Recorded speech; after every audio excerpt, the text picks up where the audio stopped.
Hey, what's going on, everybody? My name is Terrence Stewart. I'm a licensed clinical social worker, licensed therapist in the state of California and Texas. Before I begin, I want to offer my deepest condolences to the family, friends, teammates, and the fans of the loss of Marshawn Nealon of the Dallas Cowboys. Now, this is truly heartbreaking news. And reports had indicated that Marshawn's death was being investigated as a possible suicide as he had a self-inflicted gunshot wound to his body. Now, I know a lot of stuff is still emerging.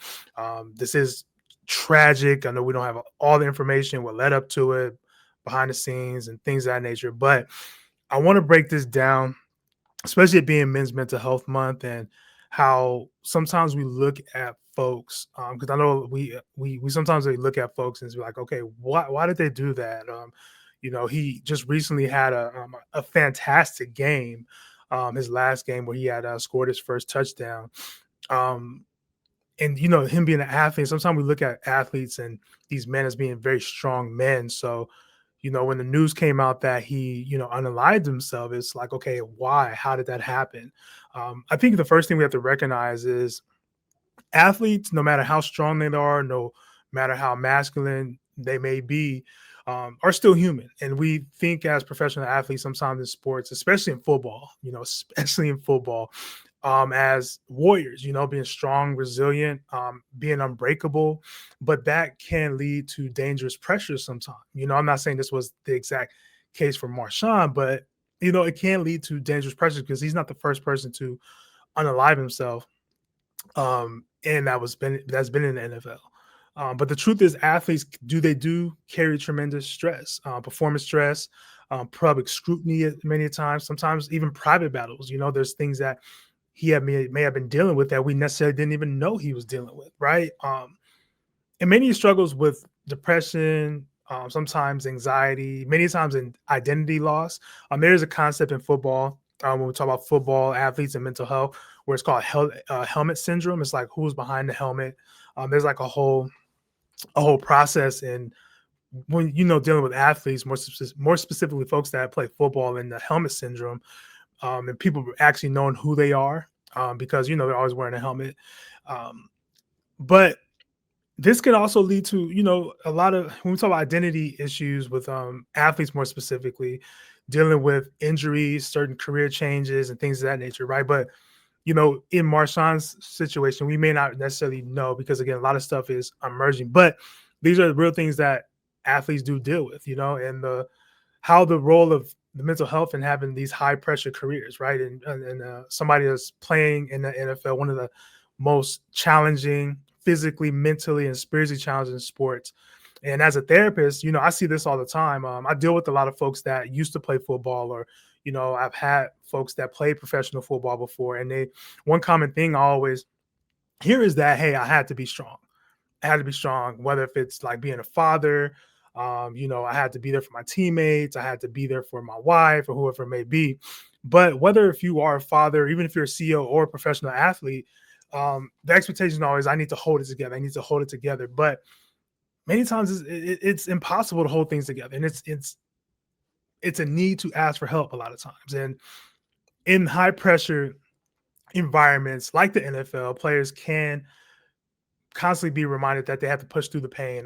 But unfortunately, that's the same mindset that many men may take in the personal life, right? Like, yeah, there is a benefit of pushing through the pain per se and becoming successful in a career such as football. But what does that look like when you have an emotional pain, right? Because I know we're talking about physical pain. Sometimes it's a mind body type of thing. It's like focused on going through it mentally, but to alleviate the physical. But what happens when those emotional pains happen, right? And I think this is why counseling, therapy, resources are super important, especially for folks that are athletes, right? There's also a stigma around asking for help. There's 2025.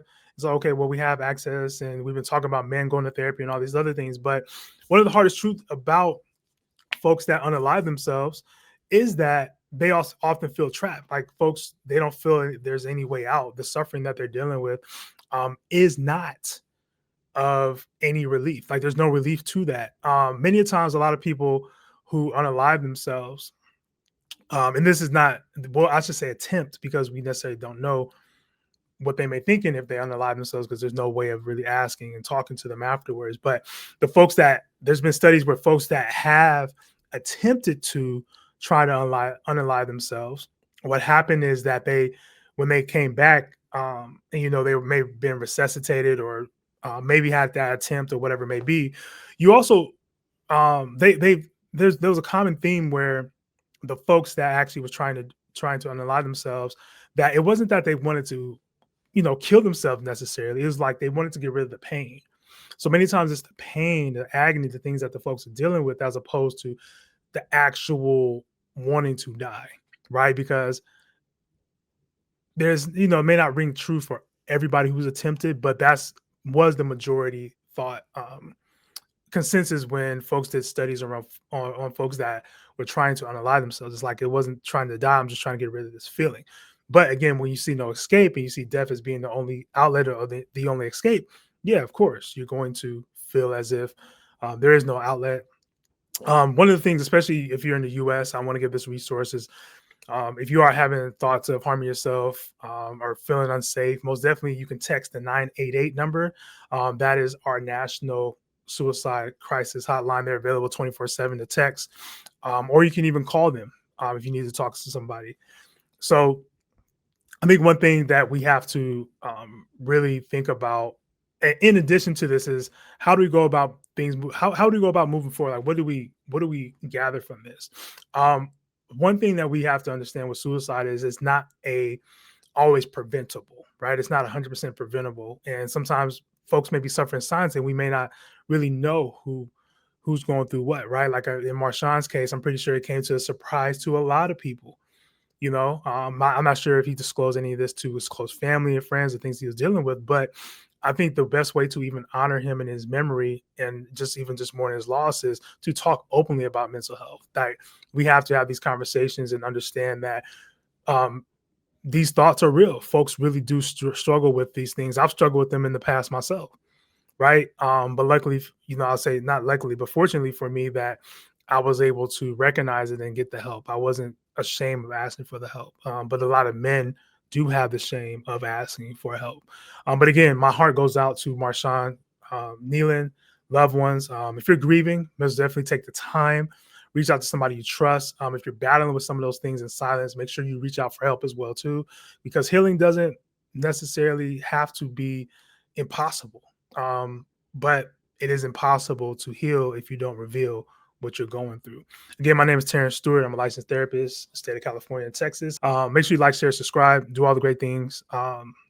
Check out the resources in this video here that I'm going to be sharing more specifically around this topic. Until next time, you guys take care of yourselves and take care of each other. Peace.